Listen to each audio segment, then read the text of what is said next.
मान साहब ये कबल गिरफ्तारी जो जमानत वाला मामला है, ये किन मामलात में हमें फ़ायदा दे सकती है और इसके नुकसानात क्या हैं, और ये कब करवानी चाहिए और कौन से केस में नहीं करवानी चाहिए, क्या कहेंगे इसमें? ये जो पुलिस है ना, वैसे उसके पास इख्तियार है कि किसी भी बंदे को पकड़े बगैर उसकी इन्वेस्टिगेशन कर सकती है, ये कानून है। लेकिन पाकिस्तान में ये कानून पे अमल दरामद नहीं होता। यहाँ पे अगर किसी बंदे पर FIR हो गई तो इसका मतलब ये है कि उसको आपने हर सूरत में पकड़ना है। तो इसलिए थाने में जाने से पहले, पुलिस स्टेशन जाने से पहले अबूरी ज़मानत उसको कहते हैं, दूसरे लफ्ज़ों में अबूरी ज़मानत बिल, प्री अरेस्ट बेल, वो करवा के जाते हैं कि थाने वाले वहाँ पे बिठा न लें।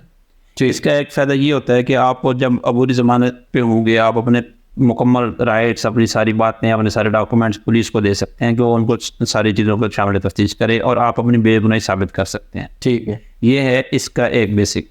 अगर आप इसका नुकसान, इसका जो दूसरा है, अगर आप जमानत करवाने के बगैर जाते हैं, पुलिस स्टेशन में जाते हैं, वो आपको जाके बिठा देंगे। हाँ, उसके बाद वो आप करेंगे रिमांड लेते जाएंगे, फिर आप जमानत खारिज करवाने की कोशिश करेंगे। फिर अगर आप बेगुनाह हो जाते हैं इन्वेस्टिगेशन में, वो इखराज रिपोर्ट बना के भेज देते हैं मजिस्ट्रेट के पास। इखराज रिपोर्ट बना के भेज दी कि ये बंदा बेगुनाह है, इसकी अब तक FIR खारिज कर दी जाए। और अगर वो जो मजिस्ट्रेट है वो इस बात से एग्री नहीं करता कि जो उन्होंने फैक्ट्स एंड फिगर्स लिखे हुए हैं इखराज रिपोर्ट में, वो मजिस्ट्रेट कहता है कि ये प्रूडेंट माइंड को ये बात अपील नहीं कर रही, तो फिर वो उसको एग्री नहीं करता। और जब वो एग्री नहीं करेगा तो फिर तब तक बंदा जेल में है।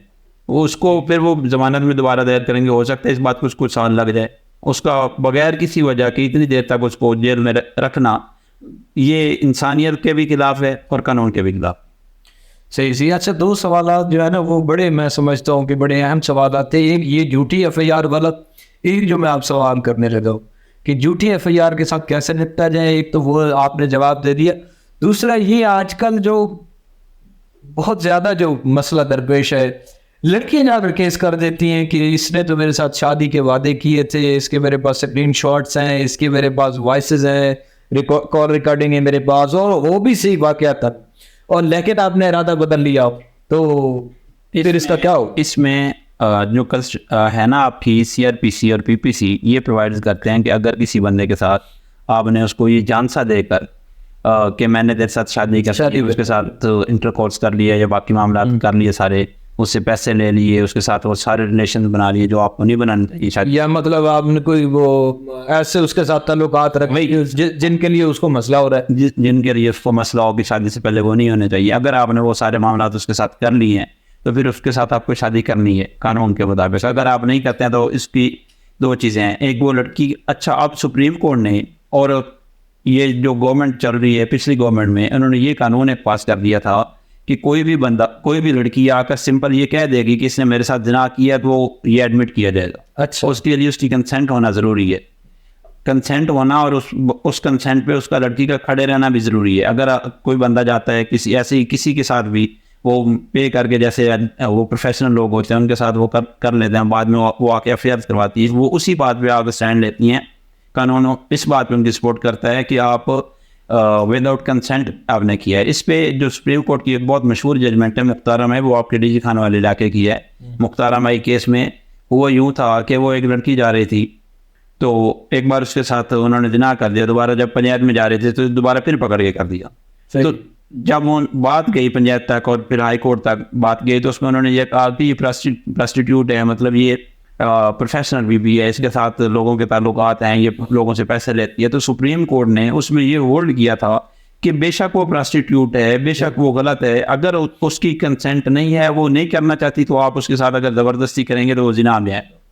और मेडिकल रिपोर्ट अगर साबित करती है कि हुआ है तब जाके उसको सजा होगी या नहीं? सिर्फ उसकी इसकी दो चीज़ें। मेडिकल रिपोर्ट उस सूरत में होगी, अगर मेडिकल रिपोर्ट तो सिर्फ उस सूरत में होगी कि अगर उसने जिना किया है या उसने कुछ भी ऐसा किया है। अगर वो बीबी ये कहे कि इसने मेरे साथ कोशिश की है, उसमें तो कोई मेडिकल रिपोर्ट नहीं है, बिल्कुल उसकी भी सजा है।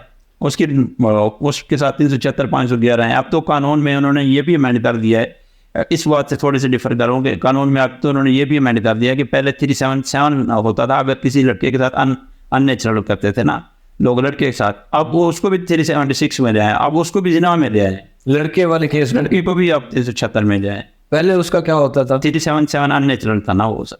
अच्छा, अब उसको उन्होंने कह दिया कि ये भी 376 में लाइफ तक आप इसमें भी सजा दे सकते हैं। अब 376 की सजा क्या है पुलिस लाइफ और पुलिस कॉन्स्टिट्यूट उसमें पीपीसी के मुताबिक लाइफ है, मे एक्सटेंड टू लाइफ है। अच्छा। हाँ, और इसमें अक्सर लोग ऐसा करते हैं, इसमें अक्सर लोग ऐसा करते हैं। अभी एक कल परसों हाईकोर्ट में केस आया हुआ था, उसमें लड़की ने ऐसे किया है कि उसने शादी करनी भाग के घर वालों की मर्जी के खिलाफ। उसमें जो मजिस्ट्रेट के पास थे और सेशन जज के पास, उसने अपने सगासे में और हरासमेंट में बयान भी दे दिए। वो हाई कोर्ट में आ गई, ओरिजिनल निकाहनामा लगा के हाई कोर्ट में आके उसने स्टेटमेंट जारी कर दी। के स्टेटमेंट उसने ये दी कि मैंने इस बंदे के साथ, फलां बंदे के साथ शादी की, अब इसी के साथ रह रही हूँ, मुझे कोई मसला नहीं है, मैंने रहना भी इसी के साथ है। तो FIR हो चुकी थी, पीछे लड़की के वालिद ने FIR करवा दी थी कि इन्होंने अगवा किया, 365B की FIR हो चुकी थी। तो उन्होंने एक पिटीशन फाइल कर दी हाई कोर्ट में कि ये जो इन्होंने FIR करवाई है अगवा की, वो गलत है, लड़की अपनी मर्जी के साथ हमारे साथ रह रही है। उसमें जो सीनियर जज साहब थे यहाँ पे मुल्तान में, क्योंकि आजकल छुट्टियाँ तो एक जज साहब हैं, तो इसलिए मैं यही कह रहा हूँ, नाम देना हाई कोर्ट के जजेस का नाम लेना मुनासिब नहीं होता, इसलिए मैं जो सीनियर जज साहब थे उन्होंने नोटिस कर दिया। 2 दिन की डेट दी, बखर से पुलिस आ गई, सारे आ गए, वो लड़की भी आ गई। जैसे लड़की इंटर हो रही थी कोर्ट में, ये बयान देने के लिए कि मुझे किसी ने अगवा नहीं किया, मैं अपनी मर्जी से अपनी मर्जी से शादी की है, मैं इसी के साथ रह रही हूँ, इतनी देर से हूँ, मेरा खर्चा अफोर्ड करता है, मैंने रहना भी इसी के साथ है। ये बयान देने के लिए लड़की कोर्ट में इंटर हो रही थी, तो लड़की के जो वालिद है, वालदा कदर, उन्होंने लड़की को उठा दिया, बिल्कुल लेके चले गए। लड़के ने पिटीशन फाइल कर दी कि मेरी बेगम को बरामद किया जाए। लड़की जब दोबारा आई है कोर्ट में 3 दिन के बाद, उसने कहा कि इन्होंने मेरे साथ जिना किया है, उन्होंने मेरे साथ 2 नंबर से निकाह किया है, इन्होंने मुझे अगवा रखा है, इन्होंने मुझे 3-4 जगहों पे ले गए, वहाँ में इन्होंने मेरे साथ मतलब वो उसने सारी ये बातें की। उसके पहले वाले सारे स्टेटमेंट्स हाईकोर्ट के सामने पड़े हुए हैं। हाईकोर्ट ने फिर भी कहा कि उससे जना पे FIR दिया। अच्छा, ये अभी इसी वीक की बात है, मैं पिछली बात ही नहीं करता। बस ठीक।